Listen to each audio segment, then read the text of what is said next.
राधे राधे मित्रों, उम्मीद करता हूं मेरे वीडियो आप तक पहुंच रहे हैं और आप उसका फ़ायदा भी उठा रहे हैं। आज मैं आपके सामने एक और बहुत ही अच्छा टॉपिक लेके आया हूं और वो है चंद्रमा से जुड़े शुभ और अशुभ योगों के बारे में। चंद्रमा से कुछ शुभ योग भी होते हैं और कुछ अशुभ योग भी होते हैं। आज मैं सिर्फ आपको थोड़ा सा ब्रीफ में बताऊंगा। मौका लगा तो मैं एक अलग अलग वीडियो भी निकाल दूंगा, लेकिन आज हम कुछ ब्रीफ में आपकी नॉलेज के लिए मैं उन योगों को बताने जा रहा हूं। तो पहला जो योग बनता है बहुत फेमस है, बहुत लोगों को पहले से शायद कुछ अंदाजा हो, गज केसरी योग। ये बहुत शुभ योग होता है। तो पहले हम शुभ योगों की बात करेंगे, फिर जो अशुभ योग हैं उसके बारे में बात करेंगे। तो पहला योग है हमारा गज केसरी योग। अब ये गज केसरी योग क्या है? आप अगर कुंडली आपकी सामने पड़ी है तो आप देख सकते हैं, कुंडली में जब भी चंद्रमा और बृहस्पति, क्योंकि चंद्रमा और बृहस्पति के संपर्क से बनता है, तो जब भी चंद्रमा और बृहस्पति केंद्र स्थान में होते हैं आपस में, यानी अगर चंद्रमा पहले घर में है तो केंद्र स्थान गिने जाते हैं 1, 4, 7, 10।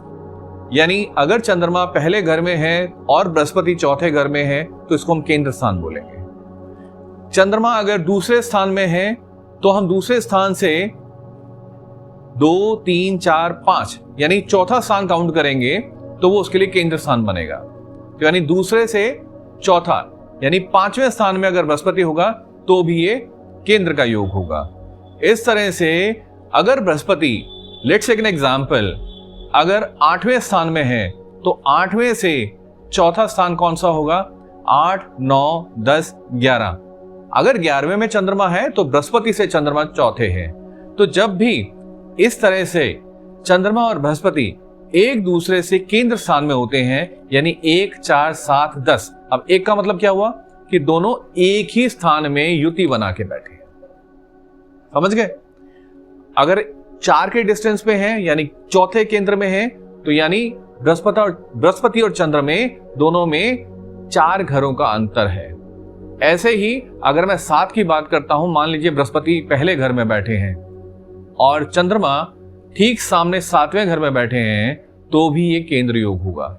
जब भी इस तरह का केंद्र योग बनता है तब हम कहते हैं इसे गज केसरी योग बन गया है।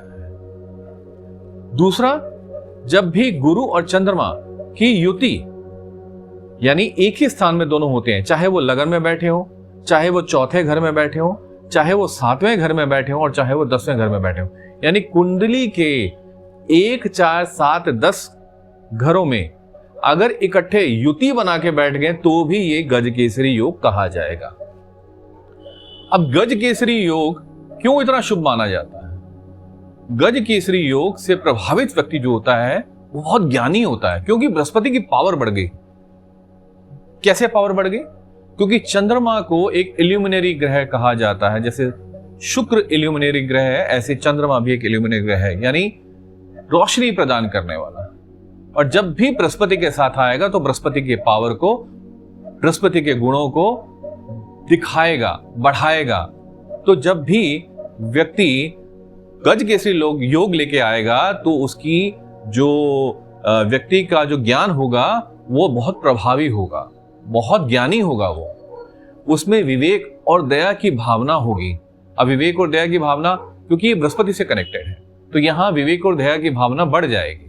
आमतौर पर इस योग के व्यक्ति जो होते हैं वो उच्च पद पर कार्यरत होते हैं, क्योंकि वो अपने ज्ञान का अच्छा यूज करते हैं और उच्च पद पर आसीन हो जाते हैं।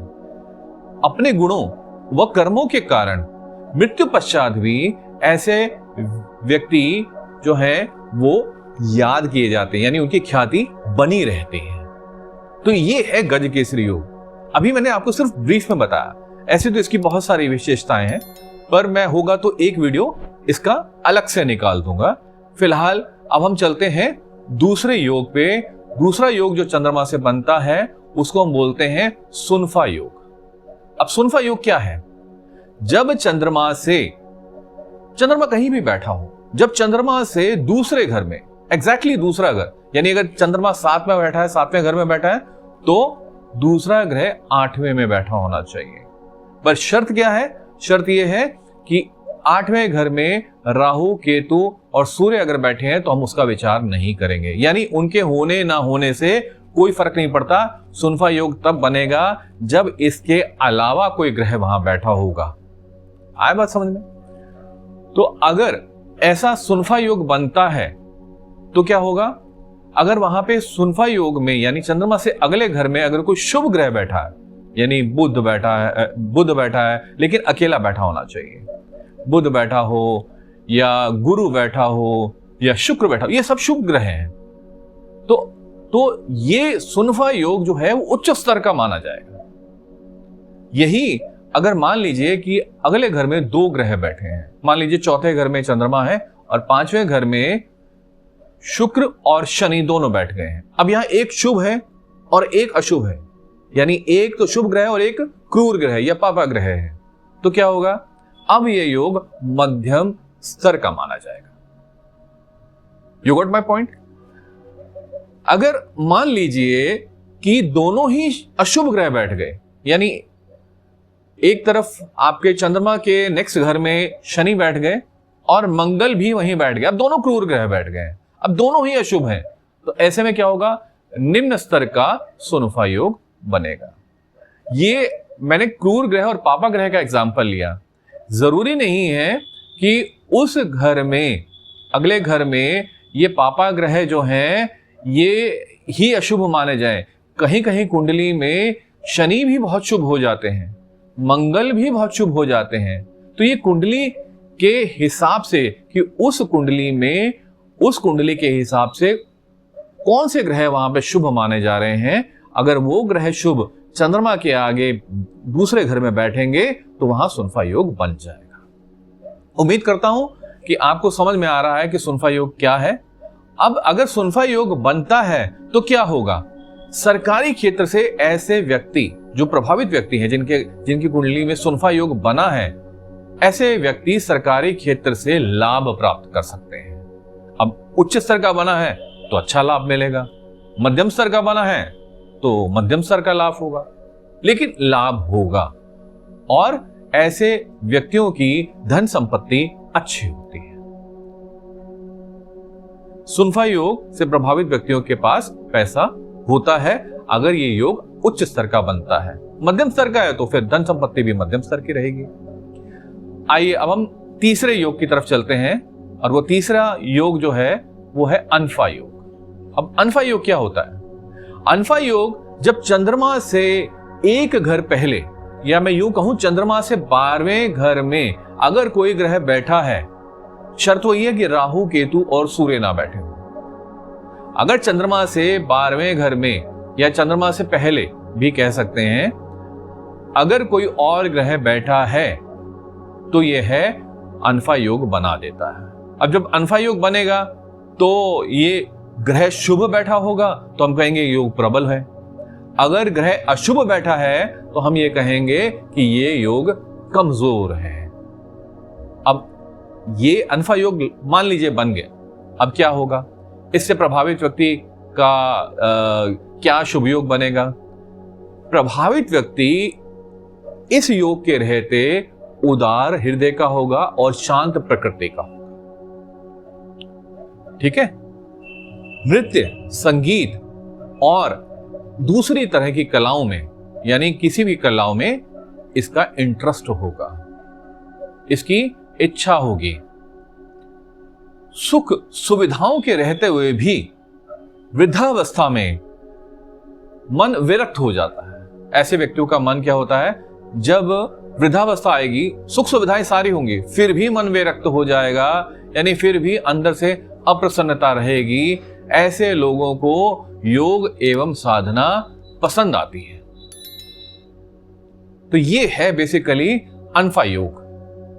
अब हम आते हैं चौथे योग पे, जो हम बोलते हैं दुर्धरा योग। अभी दुर्धरा योग क्या है भाई? दुर्धरा योग का मैं सीधा सीधा ये कहूं कि जब चंद्रमा के एक घर बाद में और एक घर पहले, यानी चंद्रमा से दूसरे घर में और चंद्रमा से 12वें घर में, यानी दोनों तरफ ही ग्रह हो। चंद्रमा के पहले भी ग्रह हो और चंद्रमा के बाद में भी ग्रह हो, पर यहां पर सूर्य का विचार नहीं किया जाता, यहां सूर्य को कंसीडर नहीं किया जाता। तो ऐसे में अगर ये योग बनता है तो अगर दोनों तरफ शुभ ग्रह बैठे हैं तो ये योग बहुत शक्तिशाली है, और अगर एक जगह शुभ ग्रह बैठा है और एक जगह अशुभ ग्रह बैठा है, मान लीजिए 12वें घर में शनि बैठा है और दूसरे घर में शुक्र बैठा है, और कुंडली के हिसाब से शुक्र उसका शुभ ग्रह माना गया है और शनि उसका जो है अशुभ ग्रह माना गया है, तो ऐसे में ये योग मध्यम दर्जे का माना जाएगा। और अगर दोनों ही तरफ अशुभ ग्रह बैठ गए हैं तो ऐसा योग निम्न दर्जे का माना जाएगा। अब ऐसे में प्रभावित व्यक्ति क्या होगा? अगर ये दुर्धरा योग बन जाता है तो ऐसा व्यक्ति समृद्धशाली होता है, यानी उसे भूमि और भवन का सुख भी प्राप्त होता है। तो ये है दुर्धरा योग। अब हम आते हैं कुछ अशुभ योगों पे। अशुभ योग की बात करें तो एक इसमें योग बनता है केमद्रुम योग। अभी केमद्रुम योग क्या है? केमद्रुम योग ये होता है कि जब चंद्रमा के दोनों तरफ यानी दूसरे और 12वें घर में कोई भी ग्रह ना हो, दोनों तरफ कोई भी ग्रह ना हो, यानी चंद्रमा अकेला बैठा है अपने घर में और उसके आगे पीछे कोई ग्रह नहीं है, तो अब क्या होगा? अब केमद्रुम योग अगर बन गया तो ऐसा प्रभावित व्यक्ति का मन अस्थिर रहेगा, उसका मन कभी स्थिर नहीं होगा, हमेशा अस्थिर रहेगा, और ऐसे व्यक्तियों के जीवन में काफी उतार चढ़ाव आते हैं, काफी उतार चढ़ाव आते हैं। तो ये है केमद्रुम योग। और अब मैं एक और अशुभ योग की बात करूंगा और वो है पुनर्फु योग। ये पुनर्फु योग क्या होता है? पुनर्फु योग बेसिकली चंद्र और शनि की युति से बनता है। चंद्र और शनि जब इकट्ठे बैठ जाते हैं किसी भी घर में, कुंडली के किसी भी घर में जब चंद्र और शनि इकट्ठे बैठ जाते हैं या फिर आपस में राशि परिवर्तन कर लेते हैं। अब राशि परिवर्तन कैसे करेंगे? मान लीजिए चंद्रमा की राशि क्या है? चंद्रमा किस घर का, किस राशि का मालिक है? कर्क राशि। और शनि है मकर और कुंभ का स्वामी। अगर चंद्रमा कुंभ राशि में बैठ गया और शनि कर्क राशि में बैठ गया तो यहां पे उन्होंने अपनी राशि परिवर्तन कर लिया। अब ऐसे में पुनर्फु योग बन गया। तो पुनर्फु योग ये भी बन सकता है, और या फिर शनि और चंद्रमा दोनों इकट्ठे बैठ जाएं किसी भी घर में तो भी पुनर्फु योग बन जाता है। अब अगर ये बन गया तो क्या होगा भाई? इससे प्रभावित व्यक्ति जो होता है, ऐसा देखा गया है कि उसके विवाह जो होता है वो विलंब से होता है, उसकी शादी में देरी होती है। विवाहिक जीवन में जो परेशानियां बनी रहती हैं और अचानक उतार चढ़ाव का सामना करना पड़ता है, तो ये है पुनर्फु योग। तो आज हमने चंद्रमा से जुड़े कुछ शुभ अशुभ योगों के बारे में बात की। उम्मीद करता हूं ये ब्रीफ में, ये सार में जो मैंने जानकारी दी आज, ये आप लोगों को अच्छी लगी हुई होगी। अच्छी लगी है तो जरूर कमेंट करें, आपके कमेंट से हमें मोटिवेशन मिलता है।